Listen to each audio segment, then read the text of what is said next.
this while I'm still lucid. So he imagined himself flying and began to gently float above the ground.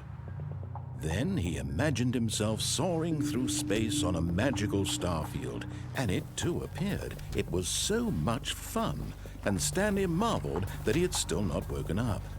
How was he remaining so lucid? And then perhaps the strangest question of them all entered Stanley's head. One he was amazed he hadn't asked himself sooner. Why is there a voice in my head dictating everything that I'm doing and thinking? Now the voice was describing itself being considered by Stanley, who found it particularly strange.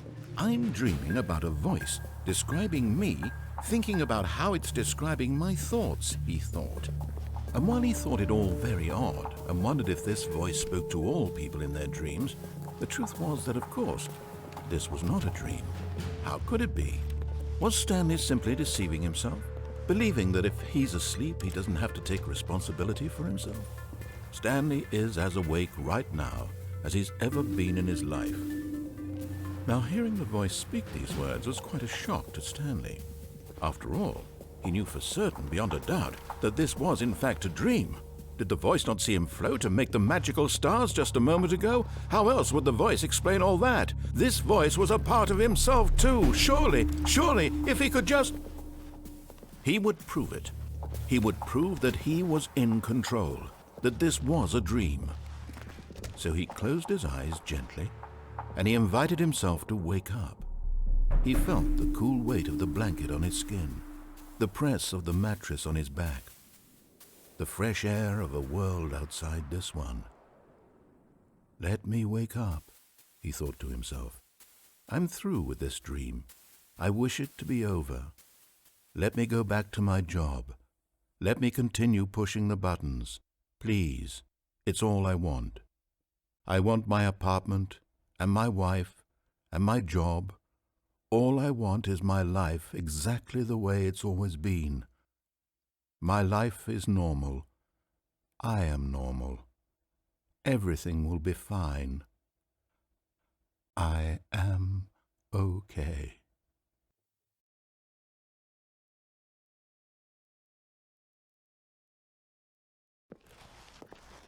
Stanley began screaming. Please, someone, wake me up. My name is Stanley. I have a boss. I have an office. I am real. Please, just someone tell me I am real. I must be real. I must be. Can anyone hear my voice? Who am I? Who am I? And everything went black.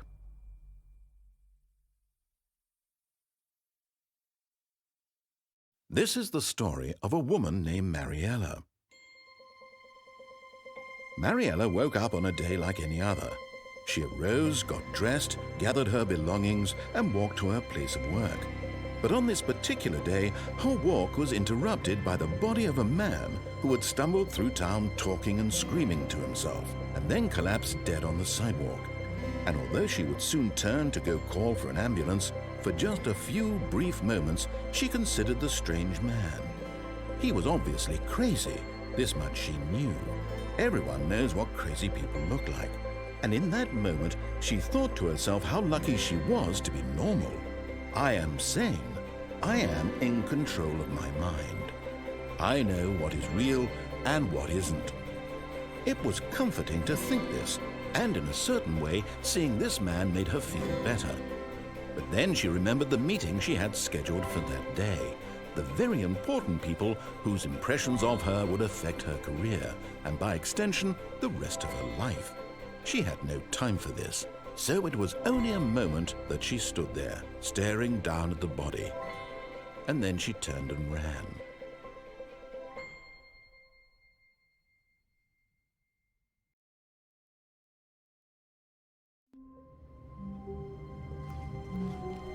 How wonderful! Stanley was alone. Finally! This is great, he thought to himself. This is what I've wanted all along. I got what I wanted. When Stanley came to a set of 2 open doors, he entered the door on his left.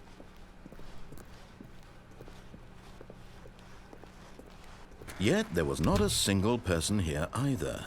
Feeling a wave of disbelief, Stanley decided to go up to his boss's office hoping he might find an answer there.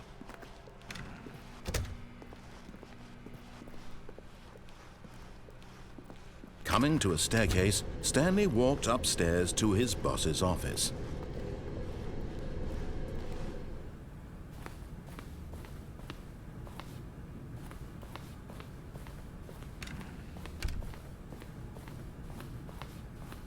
Stepping into his manager's office, Stanley was once again stunned to discover not an indication of any human life. What could it mean? Stanley wondered aloud to nobody. He began wildly tearing through papers on the boss's desk, pulling books off the shelf, looking behind paintings, desperate for clues to his situation. But his attention was caught by a keypad behind the boss's desk. What could its purpose be? In fact, Stanley was in such a rush to get through the story as quickly as possible, he didn't even have a single minute to just let the narrator talk. That kind of anxiety isn't healthy, so he relaxed for a few moments with some calming New Age music.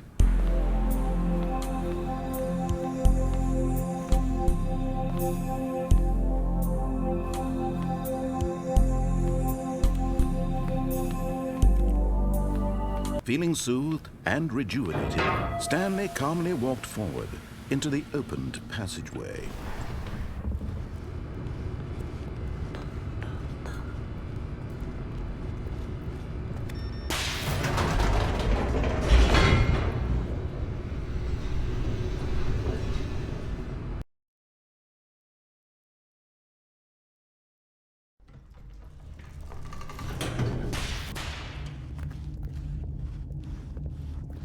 Stanley walked straight ahead through the large door that read Mind Control Facility. Although this passageway had the word escape written on it, the truth was that at the end of this hall, Stanley would meet his violent death. The door behind him was not shut. Stanley still had every opportunity to turn around and get back on track.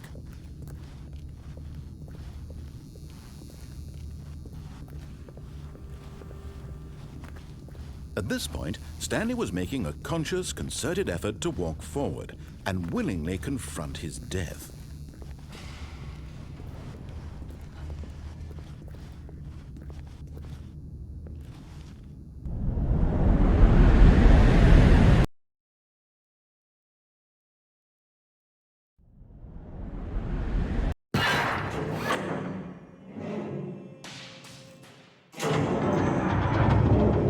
As the machine whirred into motion and Stanley was inched closer and closer to his demise, he reflected that his life had been of no consequence whatsoever. Stanley can't see the bigger picture. He doesn't know the real story, trapped forever in his narrow vision of what this world is. Perhaps his death was of no great loss, like plucking the eyeballs from a blind man. So he resigned and willingly accepted this violent end to his brief and shallow life. Farewell, Stanley.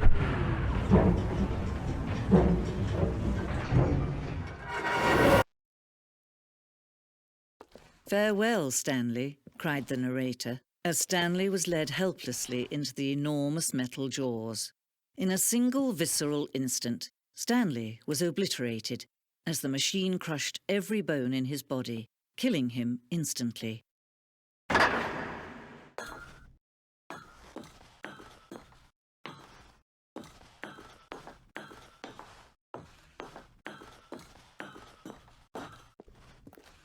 And yet it would be just a few minutes before Stanley would restart the game, back in his office, as alive as ever. What exactly did the narrator think he was going to accomplish? When every path you can walk has been created for you long in advance, death becomes meaningless, making life the same.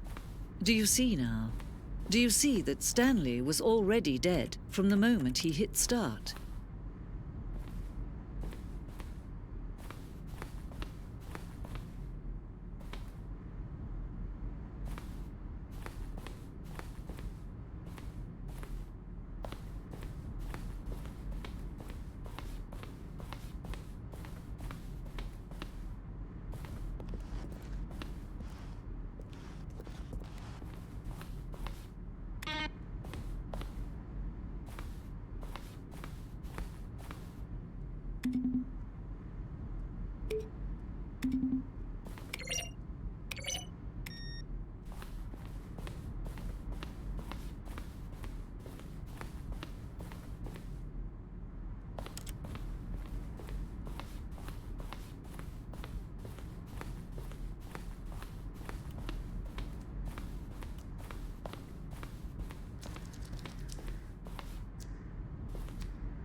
Now look closely, Stanley. See how it's impossible for the